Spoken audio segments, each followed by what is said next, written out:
Welcome everyone to another exciting episode on our Mission Matters Club in Clubhouse. Usually every week, every other week, we're putting together a dialogue where we coordinate an event. Today's is going to be a highlight on Peter Burns, who has founded a plethora of companies or acquired many of them as well. And we're going to get some insight on his serial entrepreneurial endeavors that he's launched, throughout his career. And we have a few of our authors here as well. So Jose Tejada, Alan Podolsky, and then Bo, who's on our team as well. We're going to get others joining us in this dialogue. We'll get some insights on Peter's career, but we'll allow others to chime in as well.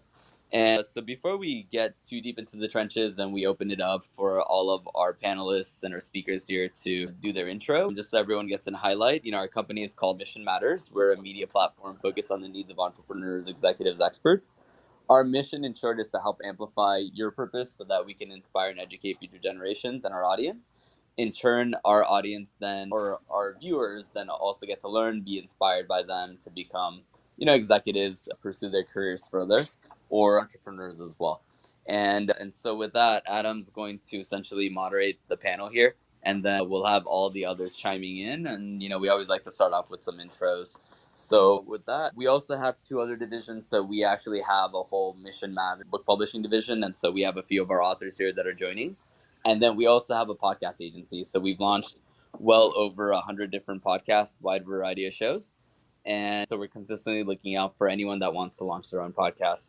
All are more than welcome to join. So with that, I am going to pass the baton here to Adam, and feel free to share and take it over and introduce all of our panelists. All right. Thank you, Chirag, for doing what you do and also for organizing this event. Chirag puts these on for us either weekly or bi-weekly, and not an easy occasion to promote and get all these things together. So we definitely appreciate that.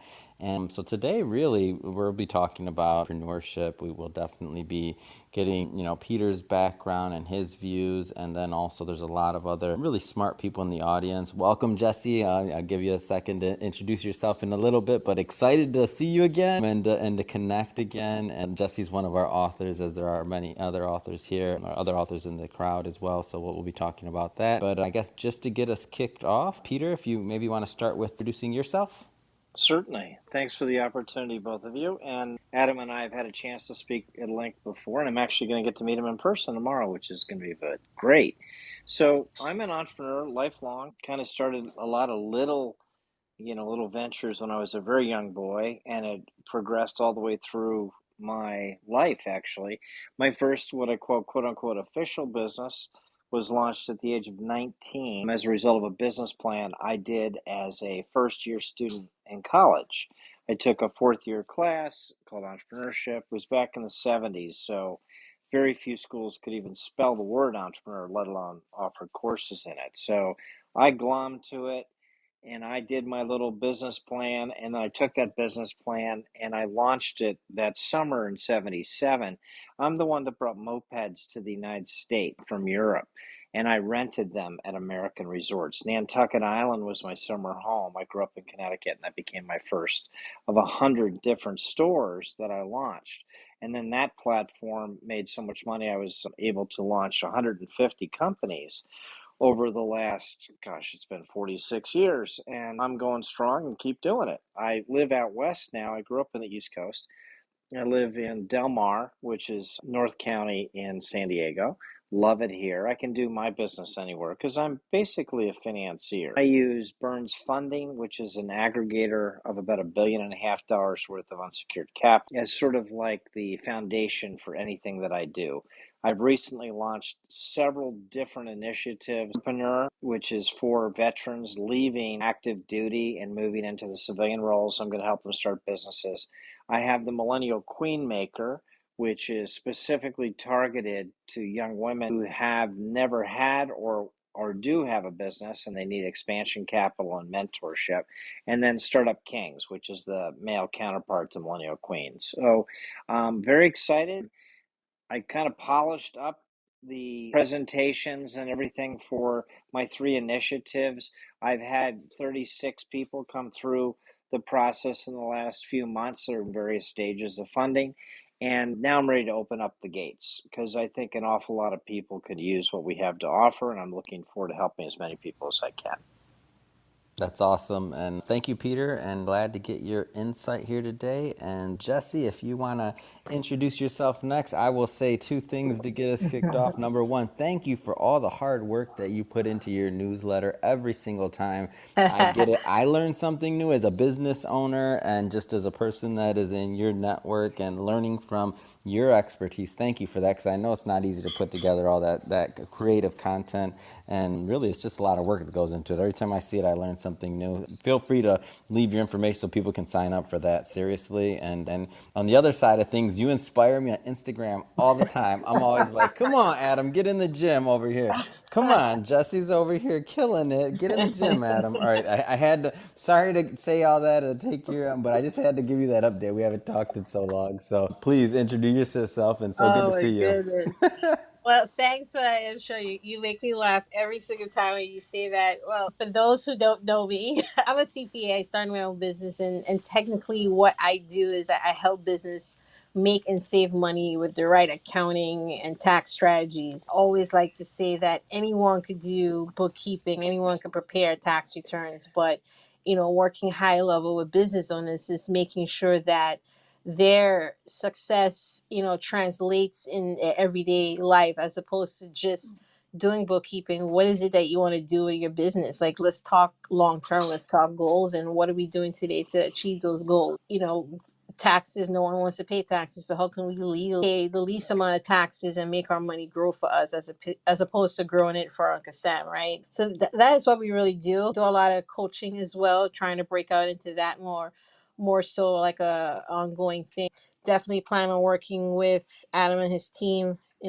Hey, that wasn't a tease, just for the record. That's true inspiration. I look at it, that was not a tease. I was like, come on, Adam, get it. All right, awesome. And if any of the other authors, Chirag, I don't know if you're bringing other authors out or not, but they're always welcome to come up. So and introduce, or however much you'd like to participate, just let us know. But that being said, I guess just to kick us off, and this is again open format, so Jessie, Chirag, everybody, Peter, everybody participate. One of the things that I guess has been a big topic now is this idea of pivoting and really finding your space as an entrepreneur. So there's a lot of change in the workforce. I mean, a lot of buzzwords and terms out there about people, leaving jobs, starting new ones, becoming an entrepreneur. I guess again, very open-ended question. Like, what do you think is interesting in entrepreneurship right now, considering all the change that's going on? And are you directing this to me, Adam, or just putting it up Whomever, to anybody? this is open-ended. Like, go for it, Peter. Dive right in. This is Sure, fireside chat. sure. So I've lived in the entrepreneur world really for, almost 50 years, probably more. And I have seen, because of COVID and because of the frustration of corporate and all that good stuff, I think we are having a resurgence of entrepreneurial spirit that has never been seen before in this country. I think it's going to do nothing but grow. I think it's going to really recreate the backbone of the United States and the world. I think the entrepreneurs really are the salvation for our economy, our country, our world, all the above. And I'm very excited to be living to the point that I'm able to help and really kind of manifest my own experience to help other people, fledgling entrepreneurs, wannabe, entrepreneurs, I call them, or other people leaving some institutions such as the military, and then a lot of corporate QEs. They're leaving. It's the great resignation. Okay, that's great. Everybody's quitting their job. What are they going to do to pay their bills? And I think the freedom that people have enjoyed by working out of their homes during the COVID situation, and big corporations allowing for people to earn a living remotely, I think that's great. I don't think it solves all the issues. I think the only way to really be safe and secure is your own business. or businesses, and I'm a real advocate of multiple sources of income. So I'm very excited at this stage, and I see a lot of changes, and it's all positive in the entrepreneurial space. And to add to that, I think too, people are redefining what it means to be your own boss, what it means to be an entrepreneur. No longer are people working. There's this myth that, in order for you to have your own business, you're always working around the clock. Like, we are redefining that, and that doesn't have to be true. We have to work smart now as opposed to hard and burning ourselves out, because that's what we did when we worked for someone else. I work in public accounting, and working 70, 80 hours is a thing, especially around this time. I couldn't even dare think of getting on a clubhouse at 7 o'clock. I should be working. And it's just having that flexibility and managing your time, because that's one of the reasons why people do work for themselves. This is not, I mean, I would say yes, security, but we all can't be entrepreneurs. There are successful business people who are working for someone else, who are partners, and that works for them, and they have the flexibility. They may in fact have security, who knows. I do think that even owning your own business, I could have clients that will leave today and just, I might have two dry months and it could just go to shit.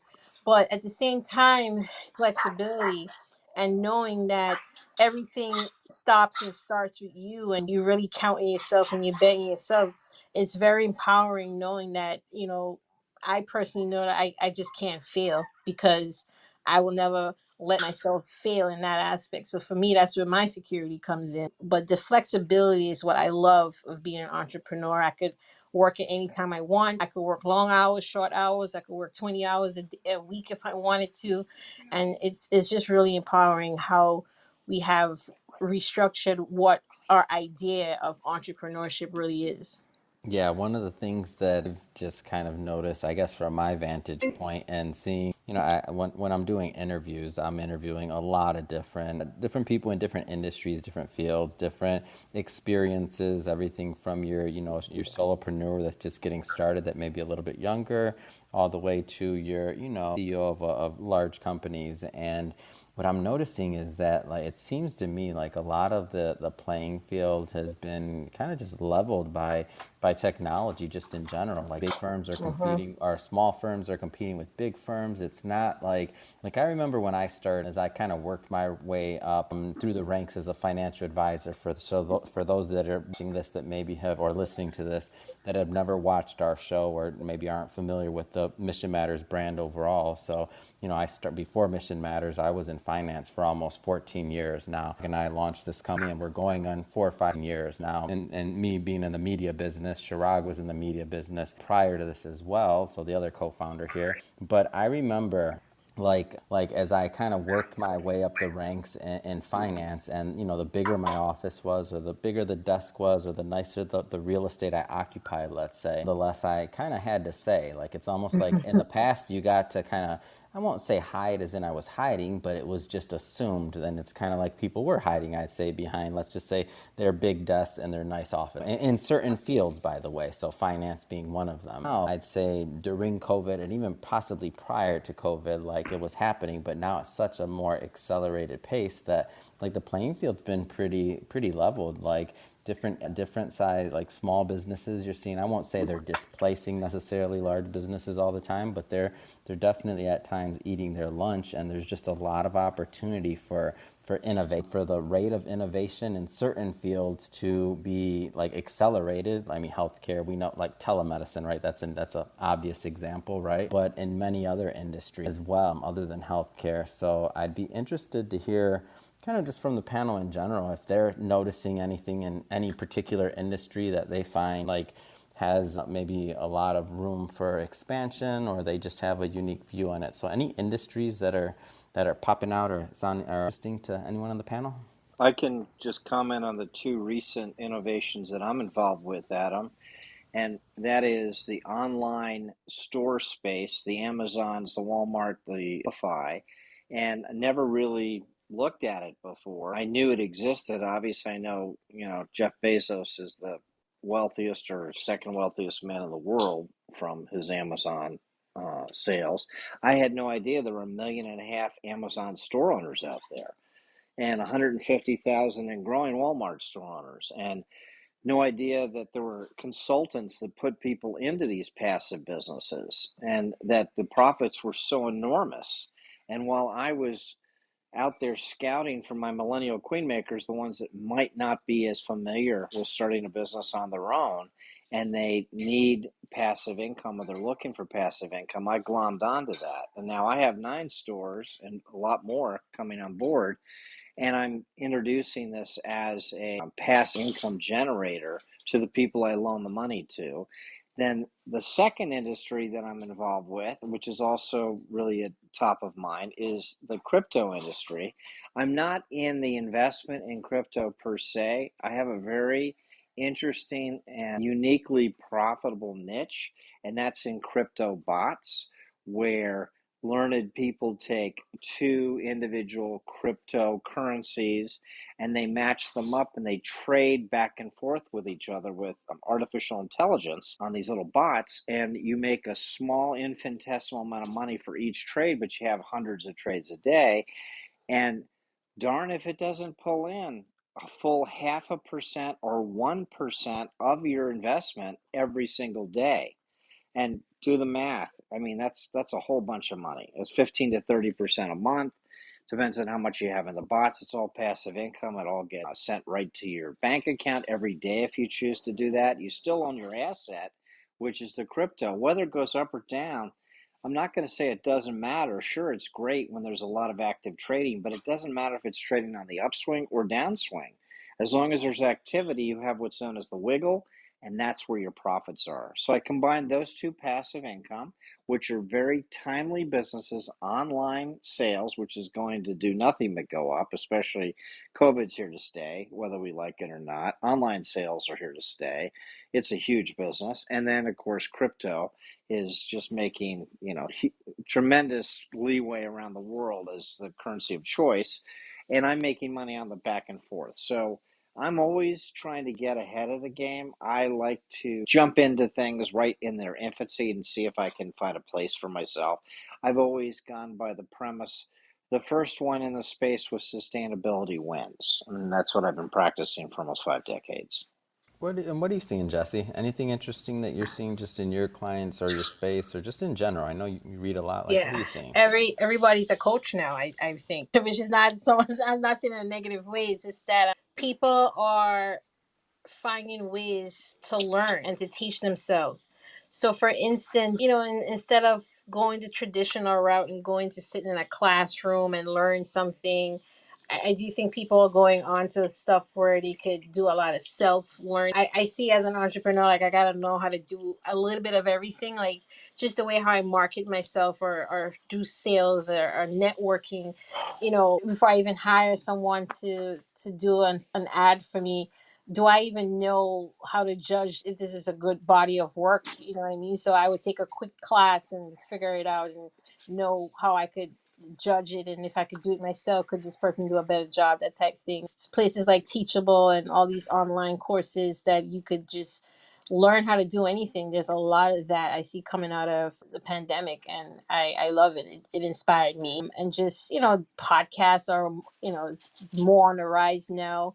There's a lot of things that people are staying at home and doing, and I love it. Just making a different way of making revenue is just what people are coming out doing, selling things here and there. I think is great. But the flip side of that, when it's time to do finances, they're very clueless. So in that aspect, I'm even looking to put something out evergreen. Like, look, you started a business or a gig, or you have this little venture here. You're basically having self-employed income. You're self-employed. You got to know just a little bit when it comes for tax season or things you should be accounting for. So, like myself, I'm inspired by them to even put something out there for just a couple of dollars, and people just self learn and how to, start a business and make sure they have their ducks lined up. Yeah, I'm thinking, and Chirag, you can chime in on this as well, Chirag. So I think I think just made the decision of officially to start accepting crypto for certain contracts and things like that. Am I off on that? I don't know if that we went that route, but I mean, it's something that we've talked about it for quite some time about, and I think we finally made that decision. So maybe you can chime in a little bit on this as well.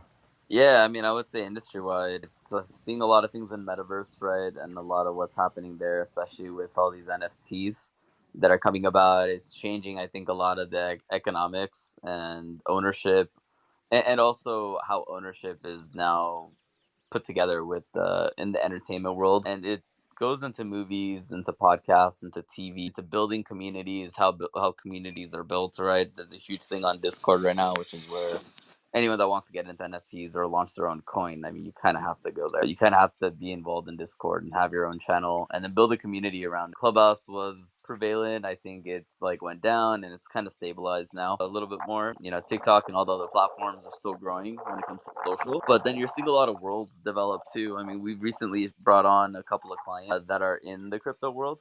Oh, I'm sorry, in the metaverse. One of them is actually a metaverse company, and then we have another that is well, they've been around for a while. We're doing a little bit of work with them too, and so there's a lot of companies, there's a lot of individuals that are, I think, innovating. I actually yesterday just saw probably one of the coolest live experiences where they had a DJ, basically an avatar format. He did a full live performance in the metaverse, and it was pretty cool to see kind of it come together full circle as well. So yeah, just seeing a lot of growth in a lot of areas, and I think a lot of industries are being directly impacted, or they're trying to figure out how they can be a little bit more involved in the metaverse or even drop their own NFTs. So it's going to be interesting to see what's happening, you know, at the world in large, right? In the virtual world, but at the same time, I think in the real world too, right? I think there's a lot of things being impacted by this. So yeah, just keeping the eyes on. By the way, we did get a question, and I guess I don't know if this is more open floor format, but Alan actually asked us, how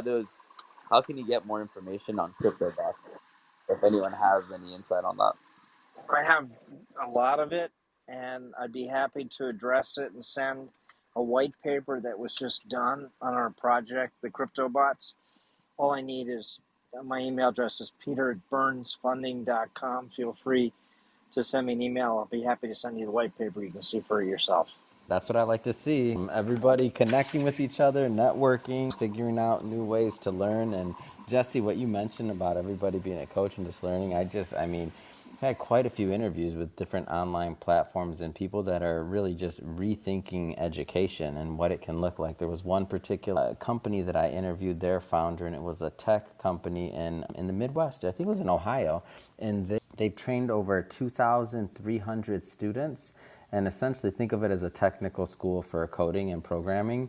And then, it's a 3-month course, and they've placed, over 2,000 jobs. So when you think about being able to upskill current workforce and the deficit of programmers that are needed, and if you think about that and the idea that, hey, you could possibly enter a field that you've wanted to within a couple of months versus maybe, for everybody, the full college, 4-year thing, and maybe some of the things that have come across with that may not be for them. So like just the alternatives that we're seeing out here in the education space, like I think is super interesting, Jesse.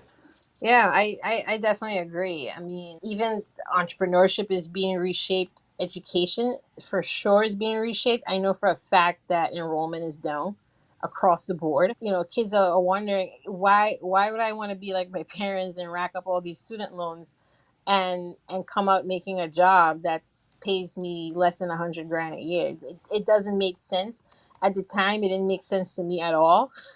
I think I had a little depression in college when knowing how much I'm paying for college and knowing after at the time I was just thinking undergrad how much I could possibly make if I was making 40 grand with an undergraduate degree. That was a lot at the time. Not to tell you guys my age, but even so, I went to grad school to try to figure something out, and luckily I landed, and somewhere that was good. But even making $60,000 your first year out of grad school is still peanuts, and then thinking of that grad school loans that you got to pay back, and it's just something it to me doesn't make sense. I don't think so. You definitely got to have a game plan. It can't be, oh, no longer you go to school, get a good job, and then retire. There's definitely things that we have to do to, like, different streams of revenue. Like Peter says, you got to find a way to make yourselves fulfilled and get paid at the same time.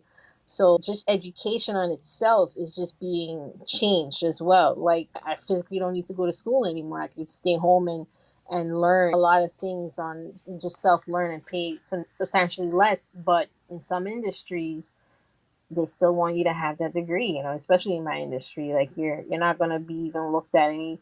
I mean, I do know some accountants that don't even have an accounting degree, and they're doing a killing. It's just, I guess, all how you market yourself. But it could be done, definitely. Is there anyone that wants to join? I know Rock just joined just a moment ago. Jose, if you want to chime into the conversation, happy to invite you as a speaker as well in case you have any questions or you want to chime into the conversation. I just invited you, and let's see if you guys want to join and participate in the dialogue as well.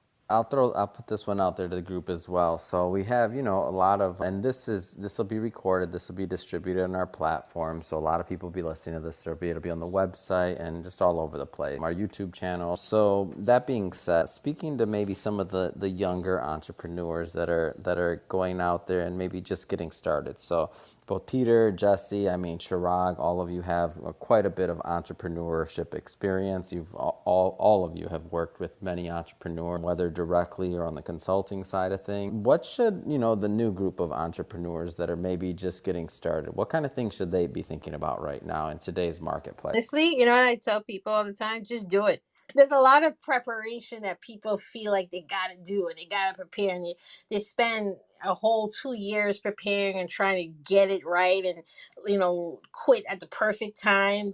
I just feel like just get it done, just get started. Like, you learn so much along the way, and mistakes are learning opportunities. Not to say that you can just start stuff and just going blind, but I think that there needs to be a fine line between where it's just too much overthinking, too much preparation, and just do it. Especially if you already have the skill sets to do it, just do it. There's nothing really to lose, honestly speaking. I get that a lot. I do think people don't understand the order of things. Like, they start a business, and depending on what you're doing, the sales and the marketing is overthink or just not thought of at all. I tell people, like, I do tax and accounting, but really I'm in sales.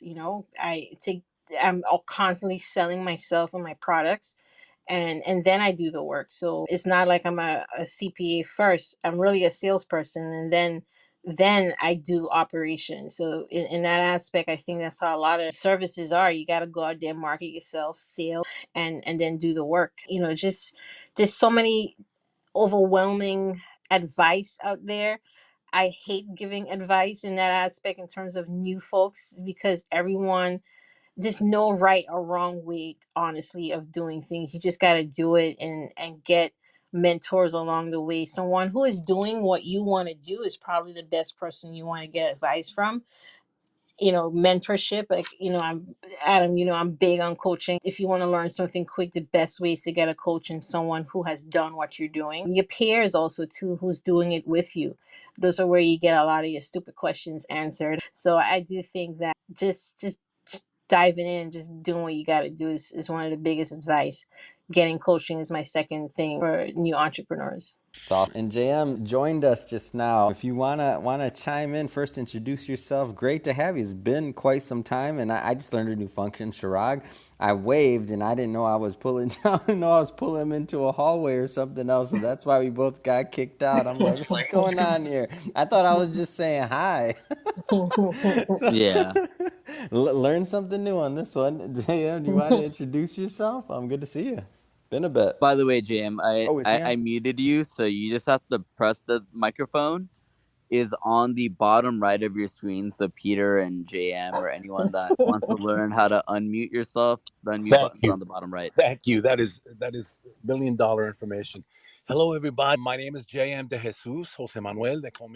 I am a publicist by trade and publicist and journalist by trade. I am also a multipreneur of numerous businesses, which is why I was particularly interested in this particular room. And I'm also a certified business advisor at the New York State Small Business Development Center in the Bronx, New York, at Lehman College. So part of my part of my living comes from counseling entrepreneurs. I've counseled thousands of entrepreneurs in addition to running a PR agency and doing my thing as a publicist. Damn, I actually remember you. You were on one of my first Clubhouse with Mission Matters, so you're definitely memorable.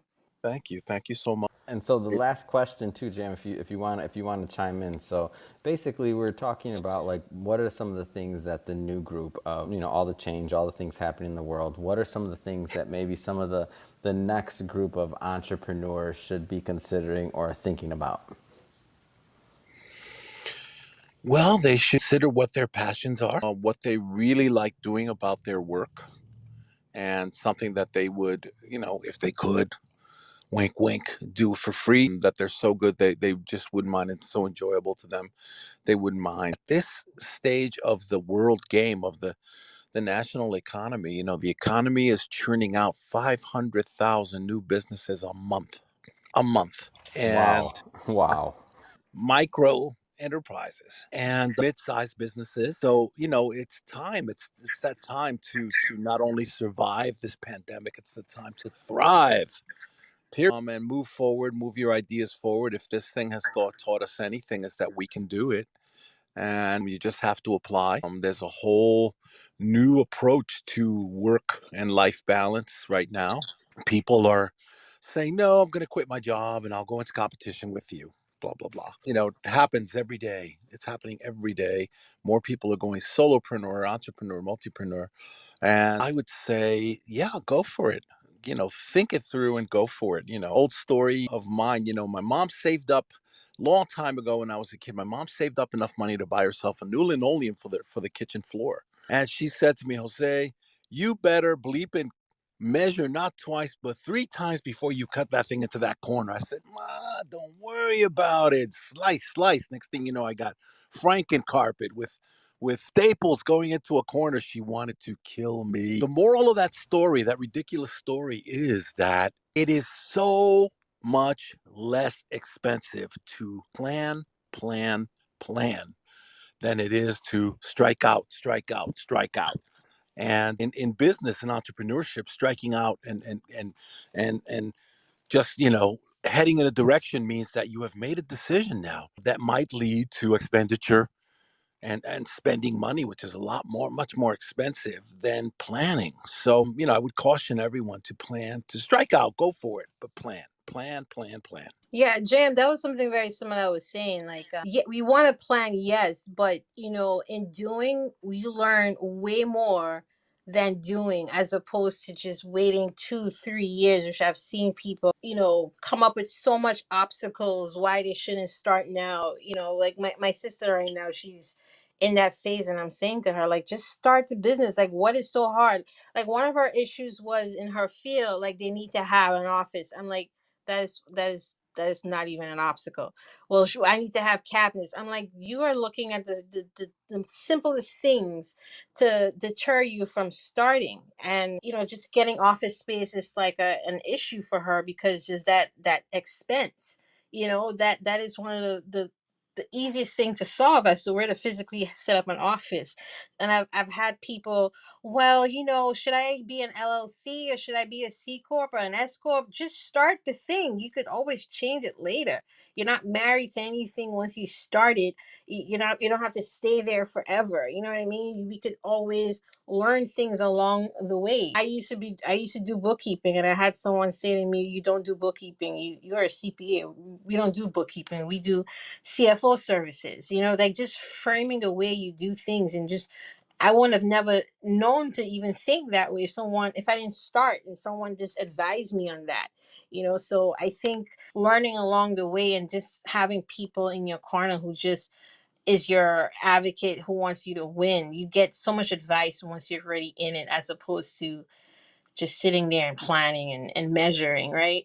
Win or lose, defeat is a brutal taskmaster, but it teaches you very quickly. So if you're unsuccessful at something and you have to try again and start all over, Mm-hmm. remeasure, Yep. you learned a valuable lesson. Mm-hmm. There you go. Jose, are you gonna chime in? Maybe introduce yourself here.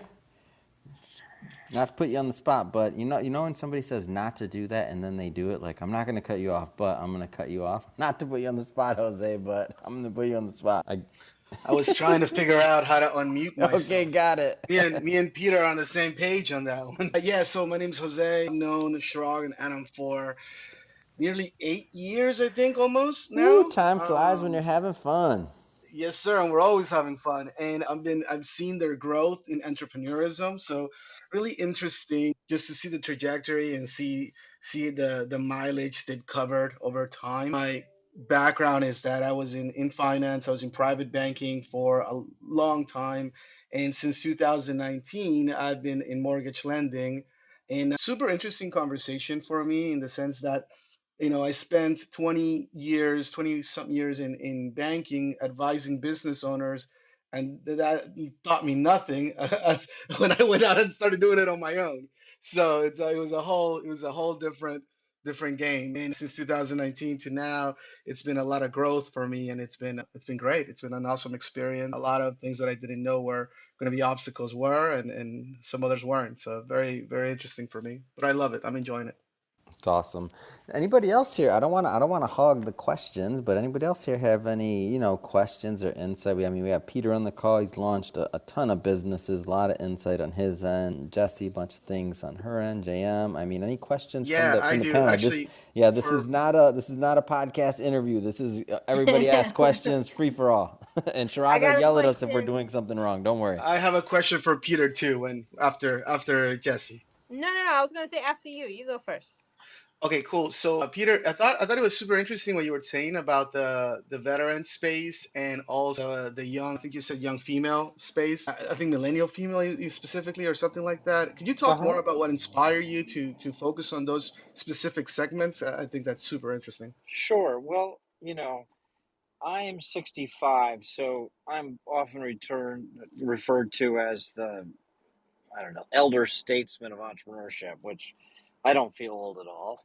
But, apparently my longevity in the field states that. And I started YEO with Michael Dell and a bunch of big hitters back in 87. So I've been in the space a long time.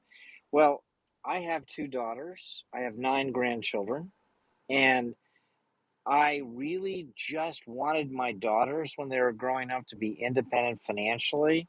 And 4 of my grandchildren are granddaughters. And I just had this thought, gosh, if there's a way I can help the group that I think, the demographic that has been hurt the most with the economy and just every imaginable way. Whoever was pointing out before how much people owe in student debt, they get out, they can't even get into a business even close to what they were studying and they went into hock for. And then they entered into, the restaurant business and serving business as a temporary thing. And of course, COVID hit, wiped out all of that. They were between a rock and a hard place. And I think traditionally the young women have always been that way. They haven't had access to capital and stuff like that. So I decided I'm going to start the Millennial Queenmaker. I'm going to throw my resources and my mentorship and the different assets that I have to helping them to get on their feet. And I kind of fashioned a program. I have 36 women going through the program right now. And then I had to let me put it this way. I've always adhered to the theory of ready, fire, aim. That was the name of the entrepreneurship program that I created that manifested itself actually into the first college of entrepreneurship in the United States. But that was, 20 years ago, 15 years ago. I am a real advocate of just doing it like Nike, just do it. And you can what do they call it? Paralysis by analysis, where these Mm-hmm. academics and people are just thinking so much about it. Can I tell you something? If there's a good idea and I hear about it, I'll start it, fund it, and I'll eat the lunch of the person still thinking about it because that's what you do. I Yes, Yes, I I love don't it. I that's don't it. wait at all.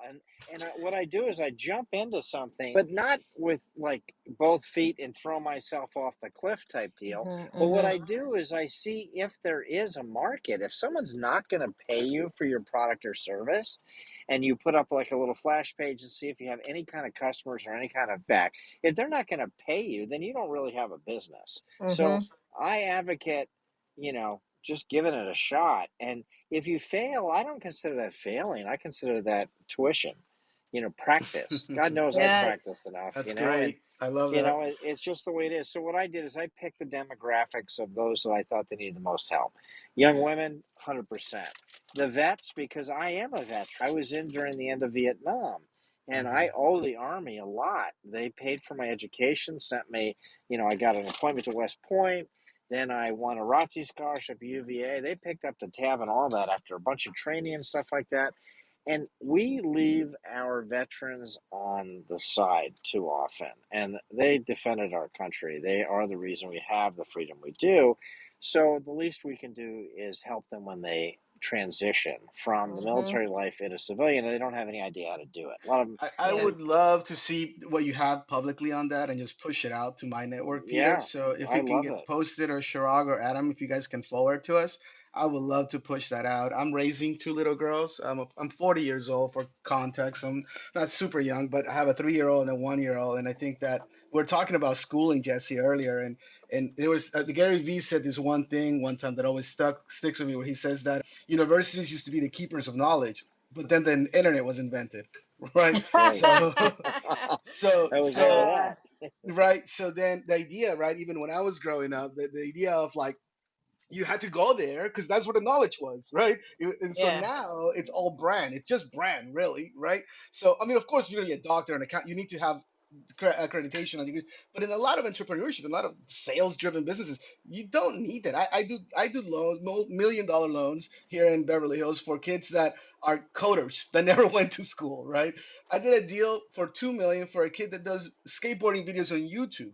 His parents were attorneys. They set up an LLC. He gets paid a salary. He has no idea what money he makes. He's just a very, very famous skater, and he's like 22 years old, right? Never set a foot Yep. in a university. The world is just different now, right? So I'm raising my kids, my babies, in an entrepreneur. I'm trying to, at least, in an entrepreneurial mentality, right? I want to be able to have the capacity to send them to school, but have them not having the need to go to school because they have the talents to build themselves into professional business people on their own.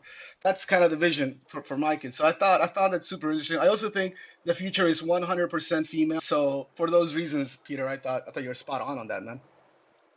Yeah, well, I'm very excited about it. And then, I wasn't going to offer it to men at all, but I kept getting men coming through the site trying to go through the program, and I go, "Hey, wait a minute. What about Millennial Queenmaker?" It seems like it includes one guy that I have going through the process right now, and I've raised him 168,000. Is a national hockey champion. He was with the equivalent All American way back when, but he's on a pension. He's 68. He was on 3 professional teams. He has an invention. He's tried for 10 years to raise the money to go do it. Nobody could be interested in it. I got him the money in literally a month, and he's well on his way to realizing his dream. And so I kind of started. I did Startup Kings because I had to come up with something to have the guys. But it really doesn't matter who is out there. I'll help everybody if I can. And there's a process. We have the funding process down. I think you said you were a banker. Well, I've never really met a bank that actually likes we entrepreneurs very much. Way They from way don't. Mm, back No, when. they don't. Yeah, they don't. they No. don't. Well, you know what the saying is, right? I'm sure everybody has heard it, right? They'll hand you the umbrella when the sun is shining and take it away Yeah. when it starts to rain. No, exactly, exactly. So I had to get good at raising money myself. Like I come from a very successful family. My dad, maybe you all saw the Mad Men, the TV series. That's my dad. It's a composite of his movie and Doyle Dane, and my little brother Michael bought Lionsgate Entertainment about 15 years ago with a partner, and now that's one of their TV series. So he is the one that did Mad Men, that features kind of like my dad's composite, but everything's corporate. My other brother, Kevin, he's got $5 billion under private wealth management. You have 12 to 20 million bucks to be his client, but they're all a bunch of suits. From my perspective, and it's not like my dad and mom handed me $1 million check and said, "Oh, that's a good idea, Peter. Go try it." Not at all. they gave us a great upbringing. I was raised very nicely in New Canaan, Connecticut, Somerton, Nantucket, yada yada yada. But when I left home at 17, I was on my own. So anything that I have, I had to make it on my own because nobody was giving it to me. And I am a proverbial dropout. I started my business after my freshman year in college, gave back the rest of my scholarship to, an alternate who would take it through the 4 years and stuff. And I started that business that summer renting mopeds. I rented a dirt lot on the Untucket. I had a cash box and a little fold up table for 50 cents from the thrift shop. Had my 15 mopeds. And in 10 weeks, I had kicked it up to 40 mopeds from reinvesting and made $55,000. And we're talking, I don't know, 45 years ago. And that was a lot of money for a teenage kid in his summer job. So Yeah. I owe so much to entrepreneurship. I've just been a real advocate. And it's now my turn to give back. And that's what I'm trying to do. Yeah, no, I love it. Clearly a wealth of knowledge. So I appreciate you taking the time to chat with us. Well, I love helping people. I love helping future entrepreneurs and make that mistake thinking they have to know everything about a business to take, let's see, whose point was that? That was Jesse's point. No, Yay. you don't, Jesse. I No. mean, you don't at all. You have to know something really well, but you have to find and outsource to the people that know more than you do for the other things. Like when I was a first year student at the University of Virginia, everyone in my class was a junior or a senior. And they knew they had taken accounting and all marketing and all this. I had taken nothing. So when I had the great business plan idea and I could, talk my way into it, I had to recruit from within the other classmates, the ones that were smart enough to do the business plan for I me because I love didn't that. have a clue. That's Yeah. great. That's great. I always keep smarter people around me. Yeah, and for that reason too, because I mean, you want to learn from people who just you I think that things, I don't know, just have more experience than you per se. So I always end up hanging out with people who are a little bit more knowledgeable or older or more of a vet in the game. So I'm going to be 40 soon, and most of my closest friends are almost 60. So it's and, and I love them to death. And I even have women that I work out with who are, this lady, she just told me she's like 50. I was like, wow, so it's just surrounding yourself with a team who could help you, support you, and help your business grow. One of the things for me personally, when I started my business, I knew I have an MBA degree. I know a lot about business itself in general, but once you open shop and you say you're running a business, it's a whole different game than what you Oh, learn in the can I textbooks. tell you? So Here's a yeah. good example I want to share with that point, Jesse. Mm, So I did my little business plan. The mm, McIntyre School of Commerce at UVA was the number one ranked undergraduate business program in the United States and probably is still in the top five. And I did this business plan and it was a thing of work. And I had my 1A in college. I left at a .5 GPA, by the way. It's really difficult to do. So mm. I had my 1A and I had this little business plan and I spent all the money I had because I had what they call hazardous duty pay in the military. When you do something dangerous that you could die, like jump out of planes like I did, they pay you money. So I had enough to buy 15 mopeds and from hazard. So I bet everything riding on this deal, and it was all done to perfection. Well, I open up the shop. I'm making money hand over fist, and all of a sudden, I have a marshal from the town of Nantucket walk over in his big uniform, and he gives me a bunch of papers. I go, "What's this?" He goes, "This is the cease and desist order. We Moped rentals are illegal on Nantucket Island." I go, "No, they're not." He goes, "They are as of last night's town meeting." I go, Oh, "What?" Wow. wow. Well, you know who the board of Haters. selectmen? The board of selectmen, the mayor, if you will, the head of it, owned the biggest bicycle rental shop on Nantucket, and Mm. he saw the whatever, so he decided to put this kid out of business. Well, I'm Irish. Happy St. Patrick's Day for anybody else that's Irish. We don't bend over that easily. And so I went to my landlord. They gave me a lawyer that they use, and this guy liked me, and he was Irish as Patty's Pig too, and he made his living going after the town because they had offended him years before, and he made a very good living fighting back for the underdogs like myself. So I whooped him, and that's how I cut my teeth. But the point is, it was nothing like my business plan. had no Mhm. resemblance of how a business would actually run. How do you even how do you prepare for the mayor of the town to shut you down? Yeah, you can't. It's like, Yeah, you can. Absolutely. Yeah. yeah. Well, you know what, Jesse, to your point, I like my one favorite, and Adam's gonna probably laugh at this because I say it all the time, but my favorite saying is rocket science is in the heart of rocket scientists. So I like to find rocket scientists around myself too, you know? Yeah, yeah. One of the things, the questions I was going to ask is that through, obviously, I went to school for accounting, tax, and all that stuff. I went to traditional route, went to public accounting, made what I thought was good money, started my own. And through doing your own stuff, right, you tend to discover things that you love doing. Like you discover other passions because now all of a sudden you may have some time on your hand, and even when you are very intentional about being successful, your mind shifts. There's something that shifts in you, and then all of a sudden little things are presenting themselves.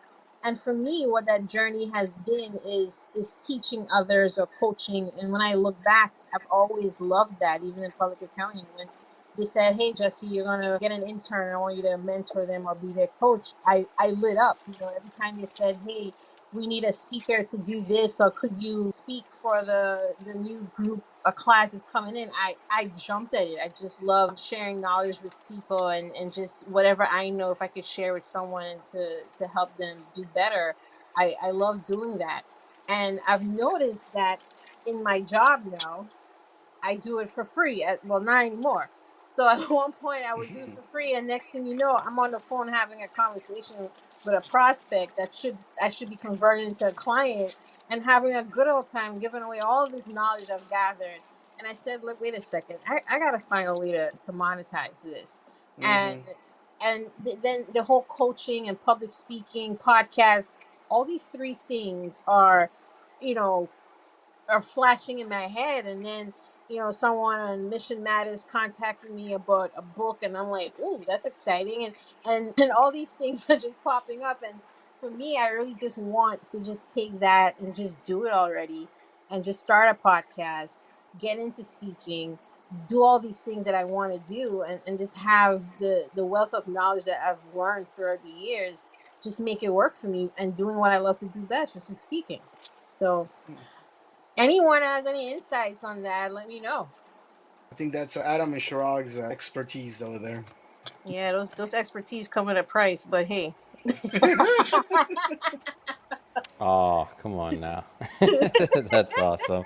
Well, Chirag, I'll let you pick up from here. I know normally we try to keep these to, we end around now. I don't want to cut it short. I know anybody can hang out here, continue the dialogue, but I want to make sure we get a proper closing from Chirag. So Chirag, maybe if you want to do a reset and do what you do. I think he's there. Uh-oh, did we lose Chirag? He's there. He's probably just talking in the background or ignoring us. Oh, Well, he I might think be. we're very interesting, so shame on him. But Adam, we need to talk about me with this podcast, okay? So No, I'm in. I think it'd be great. let me get my funds together. We've been putting out quite a bit of shows, and Jesse, it's just what been a lot of fun to see the content come out and the site. I tell Hmm. people all the time that the site is not just about our content and trying to get our show out. Like really, we built it for the community, the whole Mission Matters community, to be able to participate, to cross promote, to do things like we're doing right now, and really just to get everybody together and motivated and inspired and be a sort of brain trust for entrepreneurs and executives that have something to give back. So that's been the goal. Zay, tell me more about this launch party, or what's going on, man. I'm in. Yeah, well, how are you? Are you I'm allowed to in. leave I'm now? telling you, You're I'm allowed? in. Is We Chirag gotta letting get you leave now? Chirag's the one we gotta get. We gotta get Chirag. He's the one that lets me out of the studio. I don't know. He's the Wait, one that Jose, keeps. where I'm in Jersey City. Where are you? Oh, Jersey City. I'm in Beverly Hills. Well, I'm in You Los see, Angeles. look, I'm gonna tell you something about California. I told Mr. Adam over here I would be in California, and I guess he wasn't allowed to leave the studio. He wasn't And allowed. And that's why I So yeah, made that odd. comment. He wasn't allowed to leave. He is the I'm not show. joking. You He guys is the think it's a show. thing. I mean, this yeah. whole COVID thing and all this stuff that happened, if I get, anything, I'm just like, we stop recording. We put out content every day. It's been tricky to say the least. It's Yeah. been tricky. So just how I roll, right? I mean, I'm a big connector of people. I like bringing friends together. I love it when friends make money together. So we're gonna do this. Putting together this idea at the Cellar in Beverly Hills. We're gonna do the book launch. I'm gonna bring a bunch of realtors, a bunch of business managers, a bunch of attorneys together. They're friends of mine. And then I just met this really cool band from England, and I'm closing on their loan today. I'm doing a foreign national loan for them just today, closing it, and they're gonna come and perform. So whenever Chirag decides to print the book, who knows when that is, then we'll be ready to put this thing together. Jose, you're going to be one of the authors on the next book that's coming out. Adam, what book am I coming out on? Yes, the answer is yes. I know there's two coming out. I'm not sure which Okay, one. so you might be with one with me then. Adam, We got to talk to Jeff and Chirag on that one. I do the it's I'm interviews. on the real estate one. Chirag's not chiming in. You talk Chirag and Jeff, the director of publishing. They got the Yeah, content I calendar like there. that. Adam's I'm on saying the it real is estate lit. one, Jesse. So I don't know if you're on the real estate one. I I think there's a I stay want in to real my come to estate this one. launch party. You uh, come. We'll send out an invite to everybody. Come. Hmm I stay in my lane. You're right, Jesse. hmm Well, on that note, and so just for everybody listening, this is Mission Matters. If this is your first time tuning in, we're a platform that's all about bringing on and highlighting business owners, entrepreneurs, and executives, and really just giving them a place to share their message, to share their brand, and to share their insight. Our main thing that we're known for is podcasting, everything podcast really. Book publishing, so we've published over 200 authors. We have multiple other book projects on the way, and we're not stopping there. We've printed a ton of books. It's one of our main things that we enjoy doing, and we host events. I mean, you name it. So if you're interested in learning more about the platform at all, or just engaging and learning and listening to episodes, I mean, we have over 4,000 episodes. I don't know. I think we're going on 5,000 episodes now. I can't even believe it. If you want that content, it's all free. It's all up on the website over at missionmatters.com. And then just on another note, just want to tell everybody, hey, thank you for coming out today. It's been a lot of fun getting to know everybody and really just catching up. I know we've not done maybe a week or two of this in the recent past. I know Chirag is getting them going back up, but we plan to continue to do at least 1 to 2 a month. So Chirag will be sending out those invites, and I hope to see everybody back here. So thank you. This was fun. I'll look you Thank up, you, Peter. Adam. That's great. Awesome. Really appreciate it. You All right. guys All right, take guys. care and good luck to you all. Thank you.